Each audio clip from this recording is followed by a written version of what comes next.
ഇതിൽ നെക്സ്റ്റ് നമ്മൾ നോക്കുന്നതാണ് മൊഡ്യൂൾ 21 കാളിദാസ. ഇതും വലിയ ഇമ്പോർട്ടൻ്റ് അല്ല എങ്കിലും നമ്മൾ നോക്കേണ്ടതാണ്. ഓക്കെ, അപ്പോൾ നോക്കാം എന്താ പറയുന്നതെന്നല്ലേ. കാളിദാസനെ കുറിച്ചിട്ട് പിന്നെ അദ്ദേഹത്തിൻ്റെ കൃതികളെ കുറിച്ചിട്ടാണ് ഇതിൽ പറയുന്നത്. അപ്പോൾ ഈ ഒരു ടെക്സ്റ്റിൽ വരുന്നത് ഓക്കെ, അതായത് അഭിജ്ഞാന ശാകുന്തളവും എല്ലാം ഇതിൽ ഓരോ സെക്ഷനായിട്ട് വരുന്നുണ്ട്. അപ്പോൾ ഏറ്റവും നമുക്ക് ആദ്യം എന്താണ് കാളിദാസനെ കുറിച്ച് പറയുന്നത് നോക്കാം. ഇതിഹാസ തുല്യനായ ക്ലാസിക്കൽ സംസ്കൃത കവിയും നാടകകൃത്തുമാണ് കാളിദാസൻ. ഇന്ത്യൻ ചരിത്രത്തിലെ ഏറ്റവും മികച്ച സാഹിത്യകാരന്മാരിൽ ഒരാളായി കണക്കാക്കപ്പെടുന്ന വ്യക്തിയാണ്. ഇന്ത്യൻ സാഹിത്യത്തെയും സംസ്കാരത്തെയും ഇന്നും സ്വാധീനിച്ചുകൊണ്ടിരിക്കുന്ന മേഘദൂതം, അഭിജ്ഞാന ശാകുന്തളം എന്നീ മഹത്തായ കൃതികളിലൂടെ അദ്ദേഹം പ്രധാനമായും അറിയപ്പെടുന്നത്.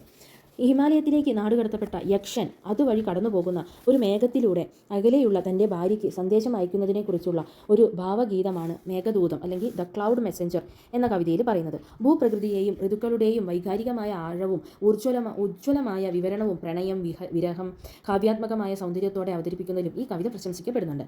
ആശ്രമത്തിൽ വളർന്ന ശകുന്തള എന്ന കന്യക ദുഷ്യന്ത മഹാരാജാവുമായി പ്രണയത്തിലാകുന്ന കഥ പറയുന്ന 7 അംഗങ്ങളുള്ള നാടകമാണ് അഭിജ്ഞാന ശാകുന്തളം. പ്രണയം, വേർപാട്, മറവി, പുനഃസമാഗമം തുടങ്ങിയ പ്രമേയങ്ങളാണ് മനോഹരമായ ഭാഷയിലൂടെ വൈകാരികമായ രീതിയിൽ ഈ ഒരു കൃതിയിൽ അവതരിപ്പിച്ചിരിക്കുന്നത്. ഈ ചാപ്റ്ററിൽ നമുക്ക് സെക്ഷൻ 1 and 2 എന്ന് പറഞ്ഞിട്ട് തന്നിട്ടുണ്ട്. സെക്ഷൻ 1 പറയുന്നത് കാളിദാസൻ്റെ പ്രശസ്തമായ കൃതിയായ മേഘദൂതം എന്ന കവിതയിലെ ഏതാനും വരികളാണ്. അതിനെ എച്ച് വിൽസൺ ഇംഗ്ലീഷിലേക്ക് വിവർത്തനം ചെയ്യപ്പെട്ടിട്ടുണ്ട്.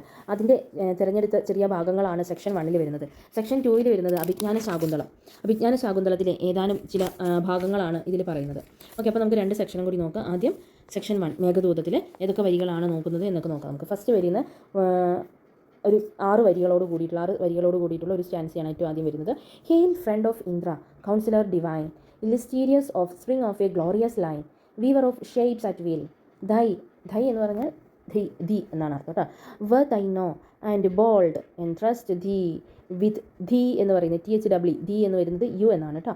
വിത്ത് my faded woe for better far solicitation fail, with high desert than with the base prevail. അപ്പോൾ എന്താണ് അവിടെ പറയുന്നത്? നമ്മൾ ഏറ്റവും ആദ്യം പറഞ്ഞു മേഘദൂത് എന്ന് പറയുന്ന ഈ ഒരു കാവ്യത്തിൽ പറയുന്നത് എന്താണ്? ഹിമാലയത്തിലേക്ക് നാടുകടത്തപ്പെട്ട യക്ഷൻ അതുവഴി വരുന്ന മേഘത്തിലൂടെ തൻ്റെ അകലെയുള്ള ഭാര്യയ്ക്ക് വേണ്ടിയിട്ട് കത്തുകൾ അയക്കുകയും തൻ്റെ സങ്കടങ്ങളും തൻ്റെ പ്രണയമായിട്ടുള്ള വാക്കുകളും എല്ലാം പറയുകയാണ് അല്ലേ. അപ്പോൾ നോക്കാം, യക്ഷൻ മേഘത്തെ ഒരു ദിവ്യജീവിയായും ഇന്ദ്രൻ്റെ സുഹൃത്തായും അഭിവാദ്യം ചെയ്യുകയാണ് ആദ്യം ചെയ്യുന്നത്. പിന്നെ ശ്രേഷ്ഠകുലത്തിൽപ്പെട്ടതും ഇഷ്ടാനുസരണം രൂപമാരാൻ കഴിവുള്ളതുമായ മേഘത്തെ യക്ഷൻ ഒരു ഉപദേഷ്ടാവായി കാണുകയാണ്. ഫലം ഉറപ്പില്ലെങ്കിലും താഴ്ന്നവരേക്കാൾ ഉന്നതരോട് സഹായം തേടുന്നതാണ് ഉചിതമെന്ന് വിശ്വസിച്ച് യക്ഷൻ ദുഃഖത്തോടെ മേഘത്തിൽ വിശ്വാസമർപ്പിച്ച് സഹായം അഭ്യർത്ഥിക്കുകയാണ്. അങ്ങനെ മേഘദൂതർ തൻ്റെ യാത്രയിൽ പച്ചപ്പ് നിറഞ്ഞ പ്രകൃതിയെ മനോഹരമായി വർണ്ണിക്കുകയാണ്. കഠിനാധ്വാനികളായ കർഷകർക്ക് സമൃദ്ധമായ വിളവെടുപ്പും സന്തോഷവും ലഭിക്കുന്ന സുന്ദരമായ ഒരു ഗ്രാമപ്രദേശമാണിത്. പിന്നീട് മേഘം വടക്കോട്ടും തുടർന്ന് പടിഞ്ഞാറോട്ടും നീങ്ങി അമ്രകൂട പർവ്വതനിരകളിലെത്തുന്ന യാത്രയും വിവരിക്കുന്നുണ്ട്. 3rd സ്റ്റാൻസയിൽ വരുന്നത് ശാന്തമായ പ്രകൃതി ദൃശ്യത്തെ മനോഹരമായി ചിത്രീകരിക്കുകയാണ് ചെയ്യുന്നത്. 3rd സ്റ്റാൻസയിൽ പാതയിലെ മൃദുവായ മഴത്തുള്ളികൾ പുനരുജ്ജീവനത്തിൻ്റെ വികാരം പകരുന്നതാണ്. മഴത്തുള്ളികൾ തണുത്ത ശാന്തമായി ഒഴുകുന്ന അരുവിയുടെ ഉന്മേഷദായകമായ സുഗന്ധം നുകരുന്നു. പിന്നീട് മേഘദൂതൻ ഒരു കാട്ടാന മരങ്ങളിൽ തല തടവുന്നതും വിവരിക്കുന്നുണ്ട്. ശക്തമായ കാറ്റുപോലും തൻ്റെ യാത്രയ്ക്ക് തടസ്സമാകില്ലെന്ന് മേഘദൂതന് ഉറപ്പുണ്ട്.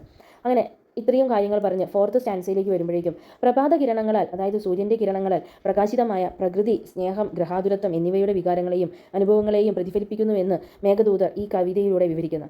സൂര്യകിരണങ്ങൾ പതിക്കുമ്പോൾ വാടിയ പൂമാലകളും പ്രകാശിക്കുന്നുണ്ടെന്നും വാടി തളർന്ന താമരപ്പൂവും നിലത്ത് വീണ പുഷ്പമാലകളും വ്യാപാരികളോ യാത്രക്കാരോ എടുത്തുകൊണ്ടുപോയ മുത്തുകളുമെല്ലാം പരസ്പരം പിരിഞ്ഞ പ്രണയികളെയോ അല്ലെങ്കിൽ വീടുകളിൽ നിന്നും അകന്നു നിൽക്കുന്നവരെയോ അനുഭവിക്കുന്ന ഗ്രഹാതുരത്വത്തെയും വികാരങ്ങളെയും കുറിച്ച് നമ്മോട് സംസാരിക്കുന്നതായിട്ടാണ് അദ്ദേഹം നമ്മളോട് പറയുന്നത്. ലാസ്റ്റ് സ്റ്റാൻസയിൽ പറയുന്ന കാര്യം വരണ്ട ഭൂമിക്കും കാട്ടുതീക്കും ആശ്വാസം നൽകുന്നതിൽ മേഘങ്ങളുടെ പ്രാധാന്യം വ്യക്തമാക്കുകയാണ്. കാട്ടുതീയിൽ മരങ്ങൾ നശിക്കുമ്പോൾ തീ കെടുത്താൻ ഉദാരമായി മഴ പെയ്യിക്കാൻ മേഘങ്ങളോട് അഭ്യർത്ഥിക്കുകയാണ്. ദുരിതത്തിലായവരെ സഹായിക്കാൻ കഴിവുള്ളവരായിരിക്കുക എന്നതാണ് പ്രകൃതിയുടെ ഏറ്റവും മഹത്തായ സമ്മാനമെന്ന് ഈ ഒരു ശ്ലോകം ഓർമ്മിപ്പിക്കുകയും ചെയ്യുകയാണ്.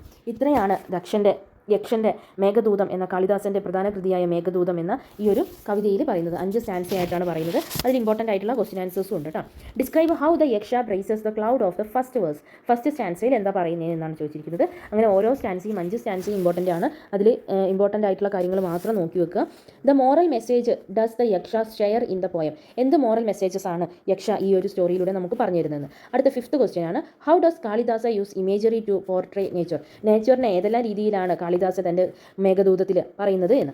അതും അതിനെക്കുറിച്ച്, അതായത് ഫോറസ്റ്റിലുണ്ടായിരുന്ന ആനയെക്കുറിച്ചും ആന തൻ്റെ മരങ്ങൾക്കിടയിലൂടെ എങ്ങനെ തലയിട്ട് ഉരയ്ക്കുന്നതിനെ കുറിച്ചിട്ടും പിന്നെന്താണ് ഓരോ കാര്യങ്ങൾ കാണുമ്പോൾ തനിക്ക് ഗൃഹാതുരത്വത്തെക്കുറിച്ചിട്ട് ഓർമ്മ വരികയാണെന്നും പ്രണയികളുടെ വിരഹത്തെക്കുറിച്ചിട്ടെല്ലാമാണ് ഓർക്കുന്നത് എന്നും എല്ലാം പറഞ്ഞിട്ട് വരുന്ന ഭാഗം. ഇനി അടുത്ത സെക്കൻഡ് സെക്ഷൻ എന്ന് പറയുന്നത് അഭിജ്ഞാന ശാകുന്തളമാണ്. അഭിജ്ഞാന ശാകുന്തളവും കാളിദാസൻ്റെ ഏറ്റവും ഇമ്പോർട്ടൻ്റ് ആയിട്ടുള്ള ഒരു കൃതി തന്നെയാണ്. 7 ഭാഗങ്ങളുള്ള ക്ലാസിക്കൽ ഇന്ത്യൻ നാടകത്തിലെ കലാതീതമായ ഒരു മാസ്റ്റർ പീസാണ് ഇത്.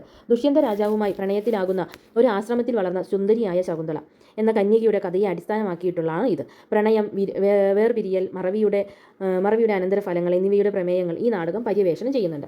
കാവ്യാത്മകവും സൗന്ദര്യം സമ്പന്നവുമായ സ്വഭാവ രൂപീകരണം, മനുഷ്യവികാരങ്ങളുടെ ചിത്രീകരണം എന്നിവയ്ക്ക് ഇത് വളരെ പ്രശസ്തമായിട്ടുള്ള ഒരു കൃതിയാണ്. ചന്ദ്രരാജൻ വിവർത്തനം ചെയ്ത ഈ നാടകത്തിൽ നിന്നുള്ള ചില ഭാഗങ്ങൾ മാത്രമാണ് ഇവിടെ നമ്മൾ കാണുന്നത്. ഫസ്റ്റ് വരുന്നത് മനുഷ്യൻ്റെ കാഴ്ചാബോധവും ഒപ്റ്റിക്കൽ ഇല്യൂഷനും തമ്മിലുള്ള ബന്ധമാണ് ഈ ഭാഗത്ത് പറയുന്നത്. ഫസ്റ്റ് സ്റ്റാൻസയിൽ പറയുന്നത് ദൂരവും വേഗതയും കാഴ്ചയുടെ എങ്ങനെ വികലമാക്കുന്നുവെന്നും കാഴ്ചയുടെ മിഥ്യാധാരണയും ഇത് വിശദീകരിക്കുന്നു. ചെറിയ വസ്തുക്കൾ വലുതായി തോന്നുന്നതും വളഞ്ഞ വസ്തുക്കൾ ദൂരത്തുനിന്ന് നേർരേഖയിലായി കാണുന്നതും ഉൾപ്പെടെയുള്ള കാഴ്ചയുടെ മിഥ്യാബോധങ്ങളെക്കുറിച്ചുള്ള സങ്കീർണതകൾ ഇത് എടുത്തു കാണിക്കുന്നുണ്ട്. സെക്കൻഡ് സ്റ്റാൻസ ആകുമ്പോഴേക്കും കൃതിയുടെ ശാന്തമായ കാഴ്ചയാണ് വിവരിക്കുന്നത്. കാട്ടുപോത്തുകൾ കുളങ്ങളിൽ നീന്തി തുടിക്കുന്നതും കൊമ്പുകൾ കൊണ്ട് വെള്ളം തെറിപ്പിക്കുകയും ചെയ്യുന്നു. മാനുകൾ തണലിൽ വിശ്രമിച്ച് സമാധാനിക്കുകയുമായി ഭക്ഷണം ചവയ്ക്കുന്നു. കാട്ടുപന്നികൾ ചെളിയിൽ സന്തോഷത്തോടെ വേരുകൾ തിരയുന്നു. ദുഷ്യന്ത മഹാരാജാവ് ഈ ദൃശ്യങ്ങൾ നിരീക്ഷിക്കുകയും കഠിനാധ്വാനത്തിന് ശേഷം തൻ്റെ വില്ലിനും വിശ്രമം ആവശ്യമാണെന്ന് പറയുകയും ചെയ്യുന്നതാണ് സെക്കൻഡ് സ്റ്റാൻസ. തേർഡ് സ്റ്റാൻസയിൽ ആ ഒരു വരികളിലൂടെ പറയുന്നത് ചന്ദ്രനെയും സൂര്യനെയും 2 വിളക്കുകൾ എന്ന് പ്രതീകാത്മകമായി വിവരിക്കുകയാണ്.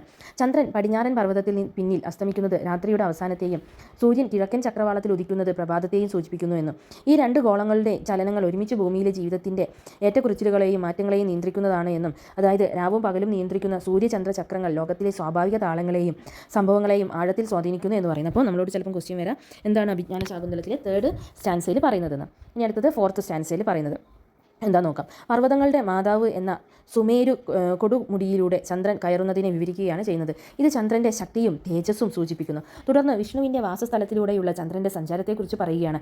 എന്നാൽ ചന്ദ്രൻ ദയനീയമായ പ്രകാശകിരണത്തോടെ അസ്തമിക്കുമ്പോൾ പ്രകാശത്തിൻ്റെ കുറവ് സംഭവിക്കുന്നു എന്നും ഏറ്റവും ശക്തമായ അസ്തിത്വങ്ങൾക്ക് പോലും അധോഗതിയുടെ നിമിഷങ്ങൾ ഉണ്ടാകാമെന്നാണ് ഇത് സൂചിപ്പിക്കുന്നത് എന്നും ഈ ഒരു വരികളിലൂടെ പറയുകയാണ്. ഇനി അടുത്തത് ലാസ്റ്റ് സ്റ്റാൻസയാണ്, 5ാമത്തത്. ഇതിൽ പറയുന്നത് വിനയത്തോടെ വളഞ്ഞു നിൽക്കുന്ന പഴം, നിറഞ്ഞ മരങ്ങളെയും വെള്ളം നിറഞ്ഞു തൂങ്ങിക്കിടക്കുന്ന മഴമേഘങ്ങളെയും അഹങ്കാരമില്ലാത്ത മറ്റുള്ളവരെ സഹായിക്കുന്ന നല്ല മനുഷ്യരെയും താരതമ്യം ചെയ്യുന്നു. സമ്പത്ത് ഇല്ലെങ്കിൽ പദവി യഥാർത്ഥ നന്മയെ ബാധിക്കുന്നില്ല. നല്ല ആളുകൾ വിനയവും ദയാശീലയും ദാനശീലവും നിലനിർത്തും.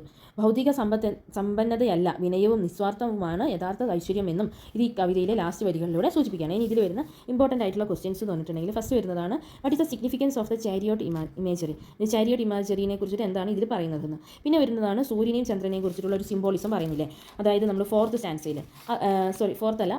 തേർഡ് സ്റ്റാൻസയിൽ അതും ഇമ്പോർട്ടൻ്റ് ആണ്. പിന്നെ വരുന്നതാണ് what are the main theme explored in Abhijnana Shakuntalam. എന്താണ് അഭിജ്ഞാന ശാകുന്തളത്തിൽ ഏറ്റവും കൂടുതലായിട്ട് പറയുന്ന മെയിൻ തീം എന്താണെന്ന് ചോദിച്ചിരിക്കുന്നത്. പിന്നെ വരുന്ന ഇമ്പോർട്ടൻ്റ് ആയിട്ടുള്ള ഒരു ക്വസ്റ്റ്യൻ ആണ് how does Kalidasa use nature as a metaphor of human ഇമോഷൻസിന് പറ്റിയ ഒരു മെറ്റഫറായിട്ട് നേച്ചറിനെ എങ്ങനെയാണ് കാളിദാസ തൻ്റെ കവിതകളിൽ വിവരിക്കുന്നത് എന്നാണ് ചോദിച്ചിരിക്കുന്നത്. അത് നമ്മുടെ അഭിജ്ഞാന ശാകുന്തളത്തെ റിലേറ്റ് ചെയ്തിട്ട് വേണം എഴുതാൻ. നെക്സ്റ്റ് ക്വസ്റ്റ്യൻ ആണ് what literary qualities make Abhijnana Shakuntalam a classic. എന്താണ് ഒരു ക്ലാസിക് ആയിട്ട് മാറാൻ എന്തൊക്കെ ലിറ്റററി ക്വാളിറ്റീസ് ആണ് അഭിജ്ഞാന ശാകുന്തളത്തിനുള്ളതെന്ന് ലാസ്റ്റ് ക്വസ്റ്റ്യൻ ആണ് വരുന്നത്.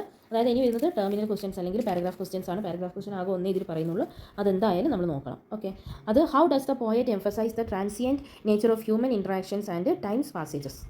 ഈ ഒരു ക്വസ്റ്റ്യനിൽ മേഘദൂതത്തെക്കുറിച്ചിട്ട് എഴുതണം, അഭിജ്ഞാന ശാകുന്തളത്തെക്കുറിച്ച് എഴുതണം. അതായത് ഒരു 2 പാരഗ്രാഫ് വരുന്ന രീതിയിൽ മേഘദൂതത്തെക്കുറിച്ചിട്ടും അതിൽ പറയുന്ന പ്രകൃതിയെക്കുറിച്ചിട്ട് പറയുന്ന കാര്യങ്ങളും നേച്ചറിനെക്കുറിച്ച് വരുന്ന കാര്യങ്ങളും ഹ്യൂമൻ ഇൻട്രാക്ഷനെക്കുറിച്ച് വരുന്ന കാര്യങ്ങളൊക്കെ എഴുതുക.